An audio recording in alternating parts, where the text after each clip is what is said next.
Hello, everyone, and welcome back to round one, back nine action of the 2023 PDGA Champions Cup presented by Bushnell.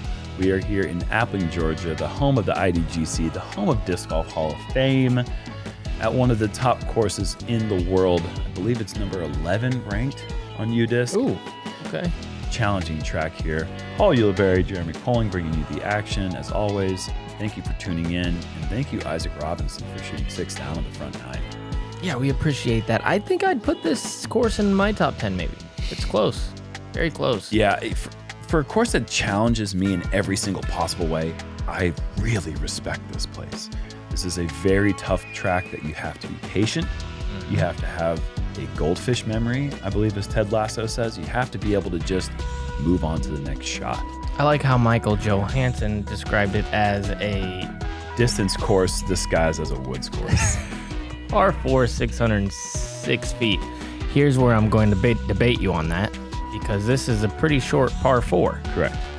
Yeah. You want to get to the end of the little bend there, which is about 3 or 280.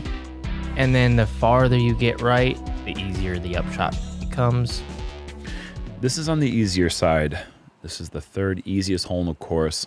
I think it's just gotten easier throughout the years. I don't remember this feeling easy back when this was the second hole of the course. He's splitting the gaps. Can he get past? Oh, a little love. That's a driver. Hurt Again, anybody. just that thing is moving like you would imagine a beat up rock or a Comet or an M4 or whatever flippy mid-range you might be throwing. And here's what you normally do here. Wow. Is that inside route. If you're throwing the mid-range or fairway driver, you want to hit that inside route. Yes. The outside route, I feel like Isaac kind of split both gaps. He kind of got a little lucky, perhaps. This is Yeah, overturned. kind of bad. Eagle. Throwing a Calvin. Oh, don't like the right side kick off the ground. But it's around the corner enough that he should have some sort of play there for the birdie, maybe. This is roller. Look at that effort from Chris. Oh my gosh, this is There's awesome. the bucket. Oh, wow. Chris Dickerson. That was something special. Yeah, that doesn't happen from there, folks. Oh my gosh. Deep. Wow, I didn't think that he would have any play at all. Stand still, back to the basket, flippy disc, turnover roller. Wow. Paul gets a bad kick right there. That would have slid up well inside the circle, but now he's going to have to settle for circle 2. Yeah, you're not guaranteed anything with a good drive on this hole because each one of these gaps that you have to pick is about the same width. You just have to really trust the one that you choose. Otherwise, you're going to hit a tree. Oh, wow. 7 under. Huh. Keeping things going. 7 under through 10 is spicy. Look at this tight little lie here. I want, like, if you could just say you're going to get 7 birdies at this tournament, I'm like, super, swell, wonderful. That's not necessarily true. Paul. There are a lot of birdies that you can get out here, especially when the conditions are perfect like they are today. Paul pushes that a little bit deep. His circle 1 putt looks really good. His circle 2 putt looks a little iffy. Chris for one of the more unpredictable birdies, and he misses it high, and he gets a little roll. It's going to be him next. Yeah, that's annoying.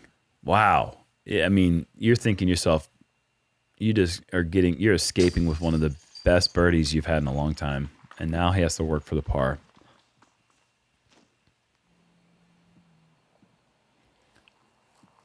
Bounce back birdie percentage time for Calvin. Ching-ling. Hear them ching.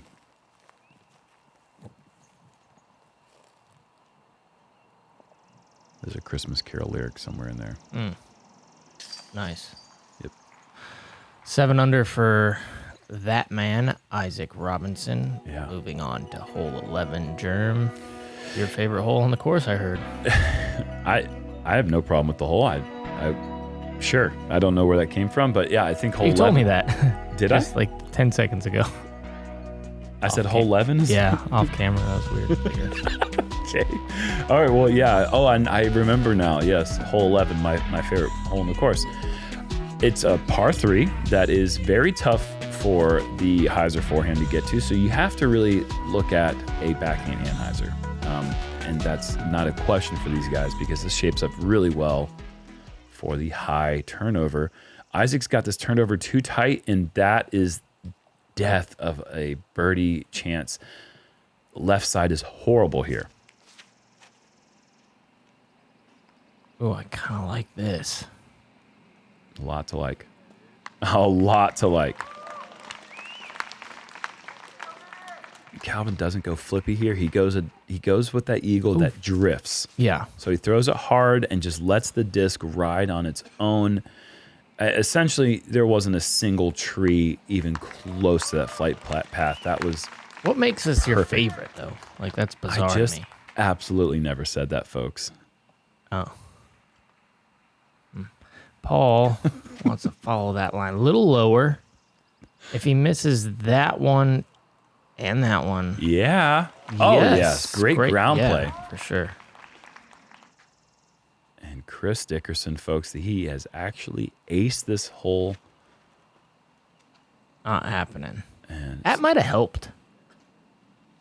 That little kick right there, that might have helped. Yeah, he's at the edge of the circle. That's a fantastic result.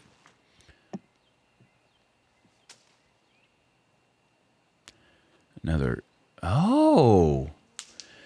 So Isaac finding himself in a really tough spot, and he's in quite a bit of trouble here. He's going to be moving backwards for the first time. Bogey coming for Isaac. That's what you get. What does that mean? I don't know. Chris doesn't get that up. That's what he gets. Yeah, sure. And Paul. that's what you get, Paul. C1 putting not perfect anymore. No, that looked good. That's frustrating, especially when you're going through the course, not getting in the circle. You finally get there, Yeah. and the Gotta pressure capitalize. kind of gets you, even when you're a billion-time world champion. We just see that happen. Calvin just a tapping, and now he gets the 4 under. A Nerves, little bit of moving. Yeah, nerves get to everybody. I was actually right over there in person, and I heard him say to himself, "You finally get a look, and you miss it." Ah. And so that's where that's coming from. That's not me just a little bit of contemplating. impatience, perhaps. Yeah. I mean, that's how this place plays with that mind game. You just have to remain in the moment. And being a major, if you don't have the mentals completely on lock, it can really get to you. And seconds turn into 10 seconds, and 10 seconds turns into a minute, and all of a sudden, those thoughts, you have no control over them. Hole 12, par 5. Oh. Sorry that I just No, went on and on about something People pretty love much it. pointless. 990 feet. This is a classic hole Totally. that hopefully won't ever change. I don't see how it could. 990 foot, dead straight.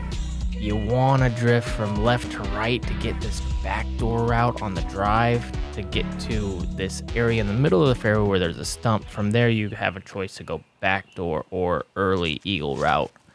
Calvin going eagle here for position, drifting too far right, perhaps. Kind of dancing on the edge of the fairway. But that's okay. That's fine. He's up the fairway, and he's not left.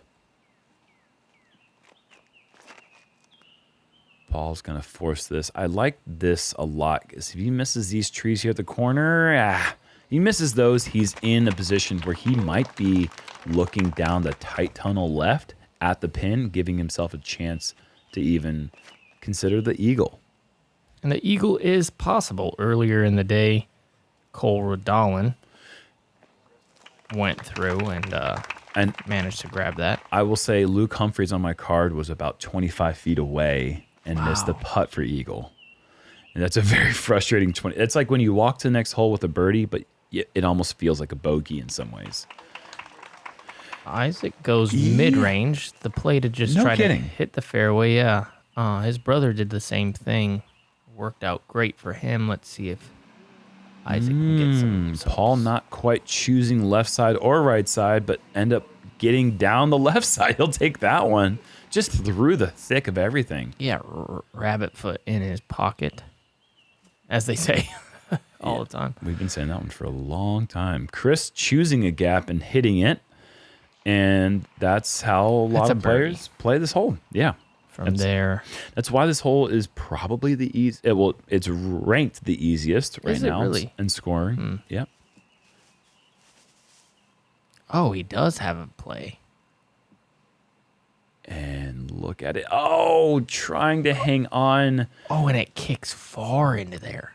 And yeah. We saw it to the right side of the screen. If you can't see past the edge of that first 10 feet, there's a reason. It's not good over there. How's it getting caught up a little bit? Good kick right there at the end. Yeah, he's still very much in position for the birdie. He's got his first opportunity to work on his bounce back stats. How'd you do on the hole? I, for the first time in my life, also had an eagle look. I was in C2. Really? Wow. Yeah, I actually threw the best drive ever, and I went sidearm down the tight gap and got through everything and missed like a 90-foot eagle putt. But I was very happy to have an easy birdie on this one. There's Paul scrambling really well to get well inside the circle. And you? I always do the same thing on this hole, it seems like. I throw it down the middle, kick left into the trees, throw sidearm roller into Somewheresville, throw that one to like 60 and barely miss it. Take a par for the last, I think, 13 years. I think that was Calvin trying to get out. It was. And this is now for birdie. Boy, that's a frustrating one, man. That second shot had such promise, and then it just left side. It just there's not much room for creativity over there. McBeth scrambling his way to birdie. The luck of the Irish might be with him today with that green shirt and the MC prefix on his last name. Paul's about the least Irish person I think I know. And we had 3 birdies, and Calvin's, that's a tough par to take.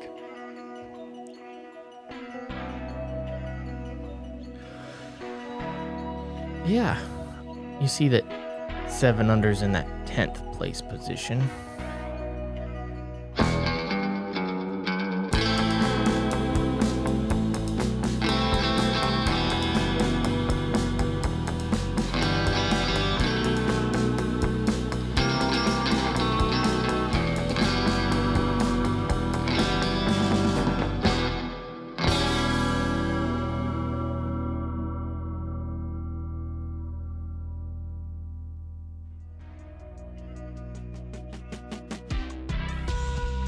With that 10 under being the mark for that, or 7 under being the mark for the top 10, that's a good score for us to start watching this card to get to. Well, James Conrad has actually finished his round with 3 birdies, 16, 17, 18. He's actually moved into lead. So Silas Schultz, who held down that 9 under lead for the longest time, it is now a 10 under mark.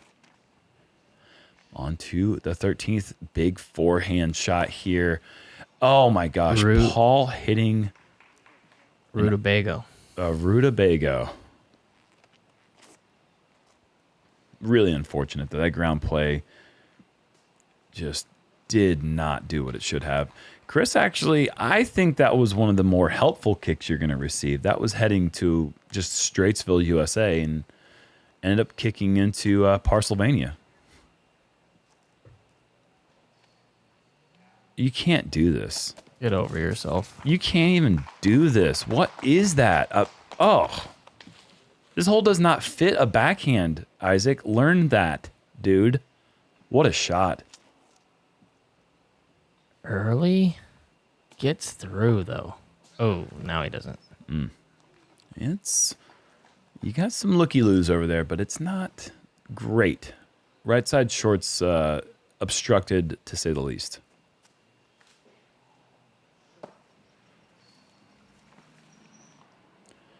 McBeth from edge of C2. And yeah, it kind of turns around immediately. That's, ooh, he's going to have to work for the par now. That's actually in a really awkward place. A lot of players find themselves after missing putts for birdie. And Calvin, fortunately, hitting the tree to avoid the same fate.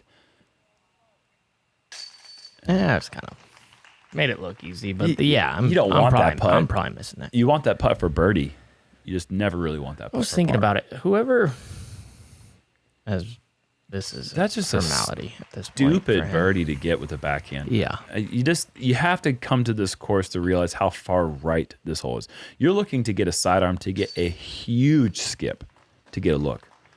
Whoever invented shorts, I don't mind it. Like, shorts are sweet, but why name it shorts? Like, I feel like there could have been there's pants. That's a weird one. But then there's shorts. That's just... How did this happen? I was just thinking about it. How did we... Okay, let's move on. Why? I just don't understand. Where did that come from? Well, if you really want to know, you said that he came up short, and then I thought about shorts. And then my mind just kept going. So, hole 14 is a par 4, 736. Really one of the tougher holes on the course because of the way that you have to hit the gap. You have to drift something kind of from left to right, and the way the trees are positioned, they're kind of really blocking that flex shot. Unless you're throwing a sidearm to the corner, that is an option. This is one of the two changes to the course, and Isaac doesn't care about gaps. Yeah, he does. Overdrives that one. Yeah. Gap was no problem. This was the point in our practice round when Isaac, Alden, and Ezra were passing us, and the way that he nonchalantly stepped up and threw essentially like the shot that we're seeing McBeth throw. I just looked at him and I said, "You don't even think about a gap like this." And he says, "Oh, no, not at all." And I'm like, "This is the easiest thing you've ever done in the world," is what I said. And he said, "Yeah, I've got a lot of confidence when it comes to a gap like this." And it's just, you see it in his nonchalant nature when he steps up to gaps like this. And it doesn't seem to bother Chris or Paul either. I think it bothers them, but then they just throw it. That's kind of good. That's perfect. Yeah, those are both an ideal spot. Calvin looking to get a little hyzer flip action with his eagle.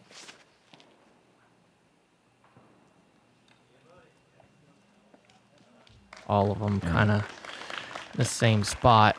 Yeah, Calvin's just, such a good shot. Let's see, what is Isaac left with here? Yeah, he's just got to play this one for the par. Out of position, laying up to the tree that essentially becomes like that's like the focal point on your second shot if you throw a good drive. How can you attack around this tree? How far is Paul from there? I would say 330 maybe ish. Really? Yeah, maybe more. I would say something around that. And too wide and actually hitting the side hill there, which prevents the skip. Chris going flex and just nearly hugging that line, and just forget about it. Perfection. Just judging on the way that he flexed that, I would guess it would be a little farther. Yeah, I think 350 to 360 is probably accurate. Calvin's in the 330 range. See if he can get the ground play right. He's going inside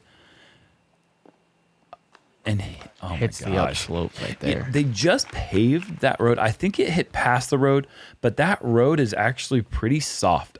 When I pushed my cart over it, it did the thing that it does on like gravel where it just like was very slow. And so if you hit that, it can potentially do some weird things with the ground play. Yeah. Paul needs to get something going. We see that the leader's at 10 under. He's just stalled. I mean, 2 birdies in the last 9 holes here for Paul.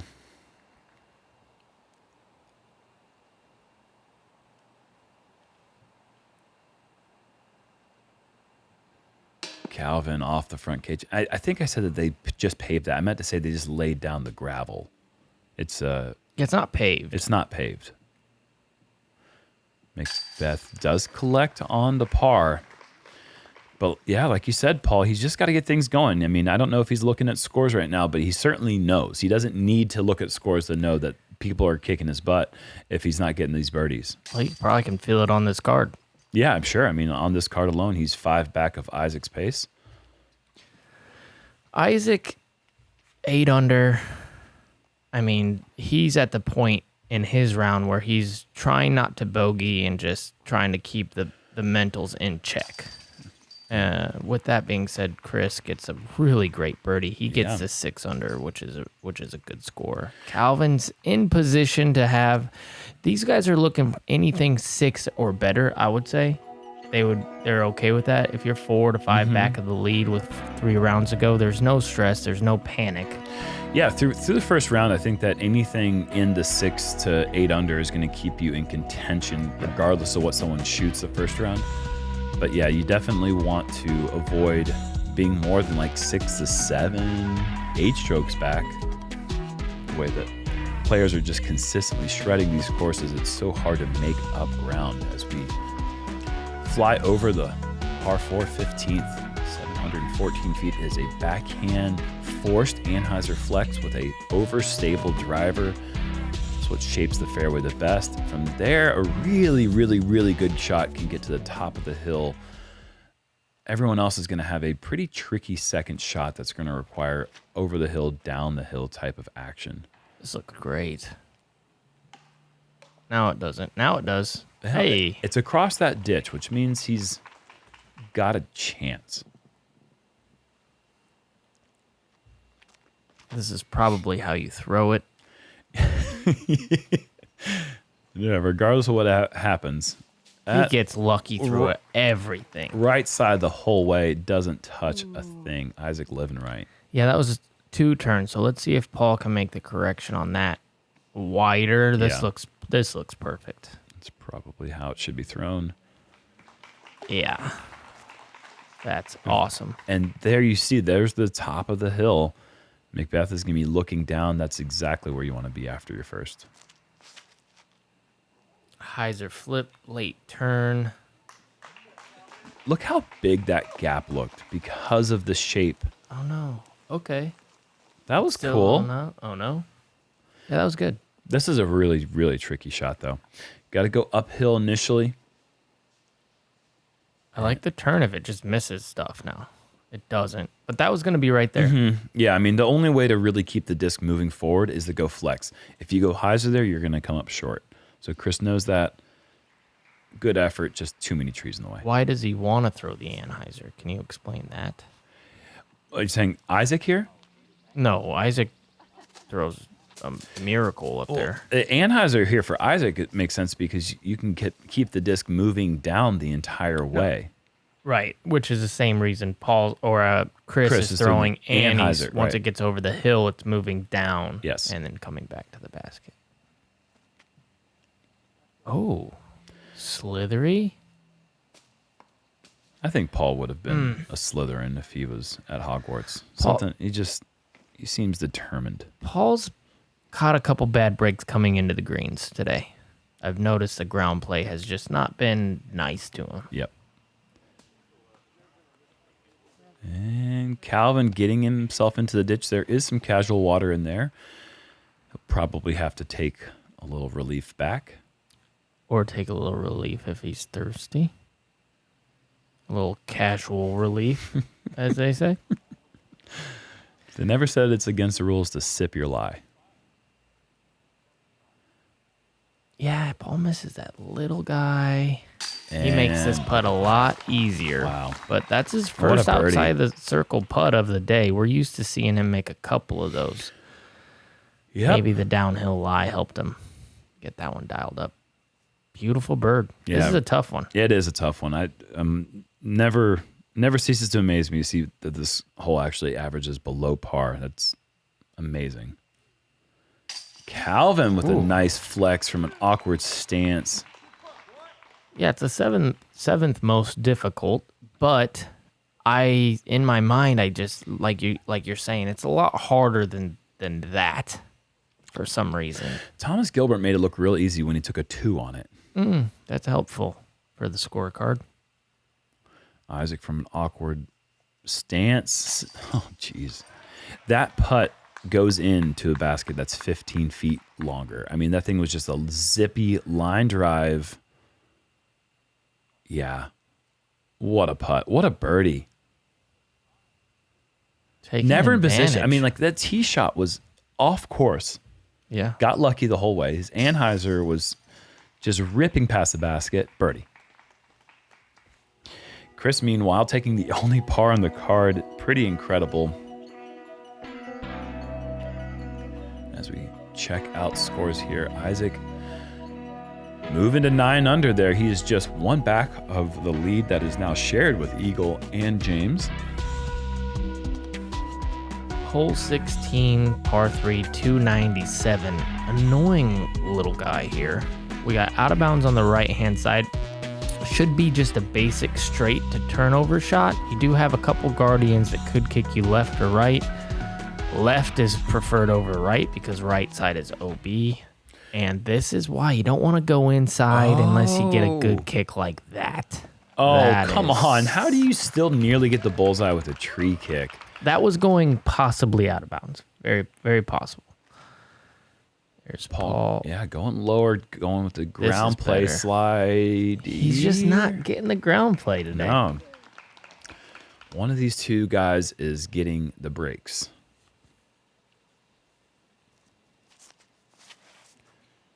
This looks really well thrown as well. Nothing is going to stop that from being good except for that stump. Some awkward ground play to be had out here.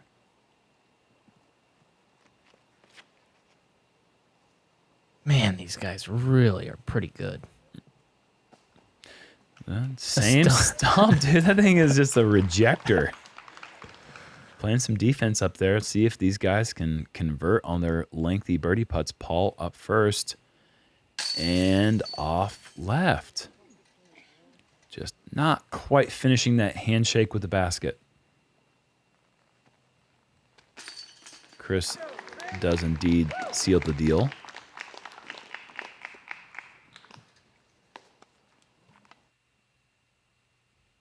Yeah, remember when a handshake used to mean something? Used to mean something, Paul.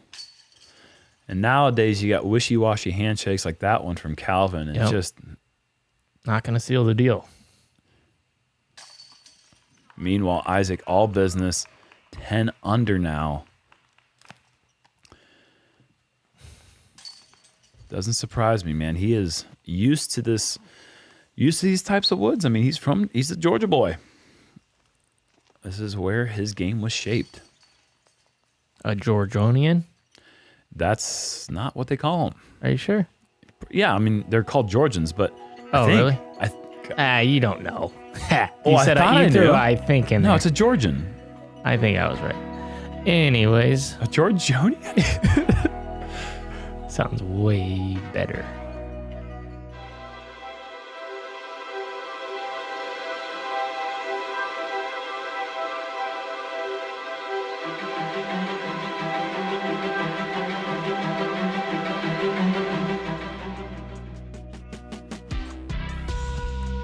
It would make sense that it would just be a Georgian. I'm just giving you a little grief there, bud.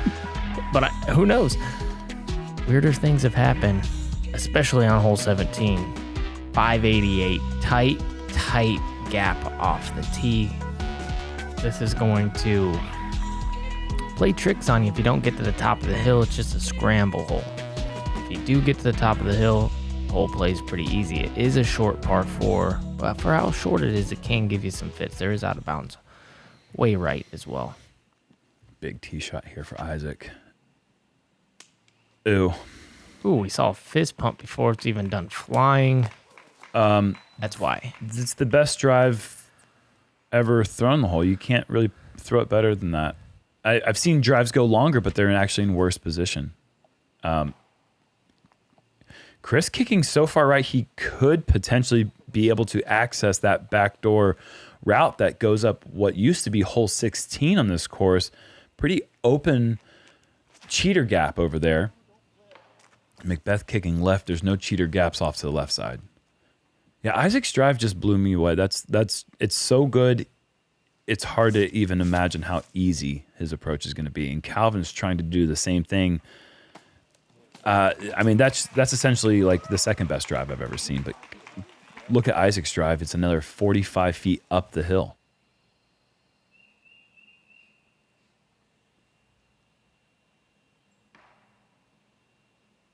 Oh, I already Google searched it. It is Georgian.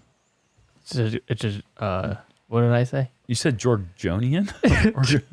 Something. Georgodian. I just threw an extra G out there. Oh, well, that was so off balance. It looked like maybe he was trying not to hit his hand or something. Paul is in a really bad place right now. And look at this. Chris just getting up to the top of the hill. That's not going to give him, well, it kind of gives him a play for birdie. I thought he needed it to fade down right more, but just straight through the gap, and he's got a look. Meanwhile, Paul is up and ready to throw. Georgian, that's what I said. That's a great Dude, we got to shot. move on. Paul has solidified his bogey, I believe. I think that's what he's going to be. That is a really good approach from back there for Paul. Yeah. Meanwhile, Calvin, after that great tee shot, he has left himself bullseye. And eventually we're going to get to Isaac's drive. I mean, wow. Fully seeing the basket off the tee, not many people can say they have been able to do that. Yeah, what is that, 150? 180? I mean, it's hard to even slow your hand down enough to not go past the basket as downhill as that approaches. This would be stealing one from the course. Oh, and Chris does steal. Call the cops. My goodness, what a birdie to get a... Hitting early trees on 17 normally spells disaster, but Chris... Good pace. He stole the birdie and he stole the birdie putt. I mean, that is a double theft. They cancel out. Just take the birdie, move to 18. Paul with a great par save. No, bogey. Oh, that's a bogey save. That's right. Initial early tree, another thing, and then a really good up and down. Honestly, that would have been a double bogey for most people. How is this the 15th most difficult? No. You're looking at hole 16. This is the second hardest hole in the course. I was gonna I was gonna lose my mind. Yeah, this is just one of the easier holes in the course. No, 17 is a brutal hole. Good. Thank goodness. 3 birdies for our card. That's just insane. And I believe we are moving on to the hardest hole of the course. Yes, indeed it is. The new basket placement on 18 is brutal. We have a new, the tee is the exact same. You have to get across this creek. Anything short of the creek is out of bounds. But if you want any chance to birdie, you need your drive to land about here-ish. From there, it's really difficult because it's a straight uphill run up to a low ceiling approach. And now we are going out to the left side. They have newly built grandstand. There's OB left side and right side. The basket's actually farther than it was when it was in the woods. And it's harder to get to. And the par is a 4 instead of a 5. So they just made this hole an absolute bruiser. Man, is he Isaac on just one. does not care. Right next to your old roommate, Tom. Yeah. Good old Tom doing his job spotting that one. Makes it easy for him.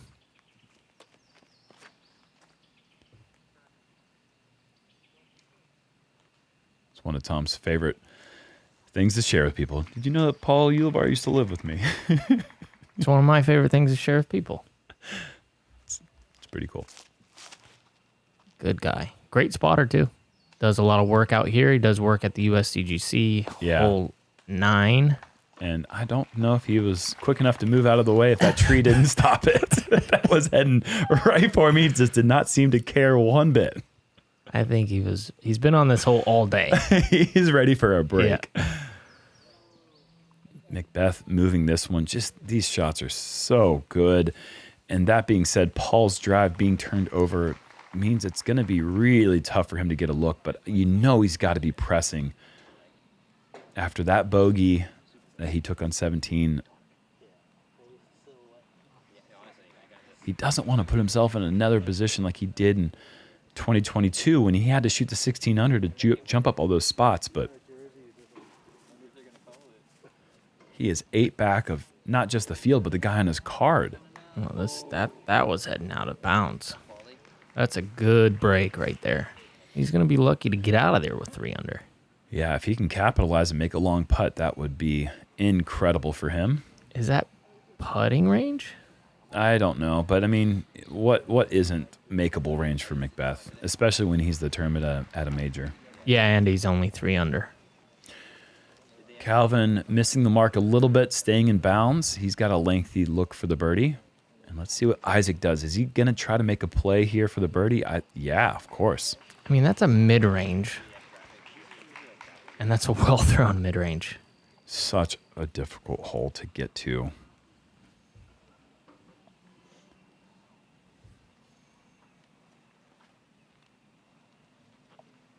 Chris, well played. That's a good round right there. That's going to be a tap-in for a solid 8 under par. And you were right. Paul's right there for the bird. And once again, the deep putt, unable to find the basket.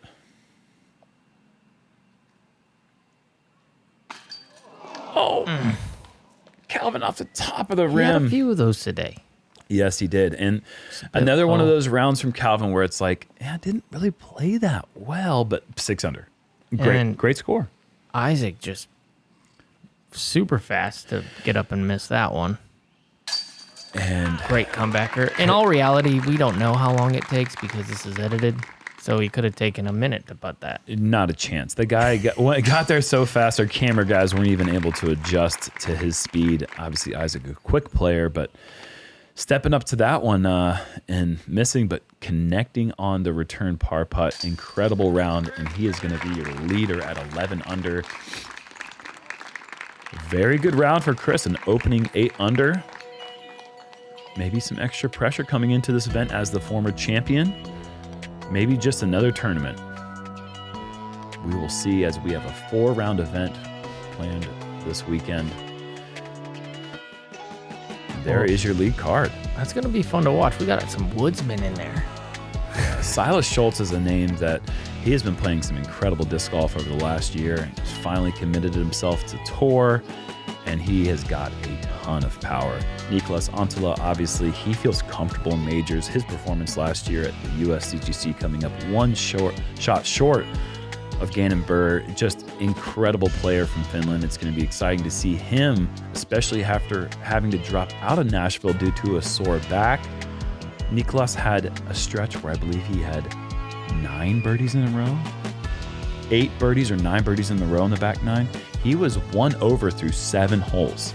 Wow. And ended up finishing 9 under. Incredible bounce back for him. We have got an insanely gifted card for our second round. We'll see you there. Thank you to the Founders Club. See you tomorrow.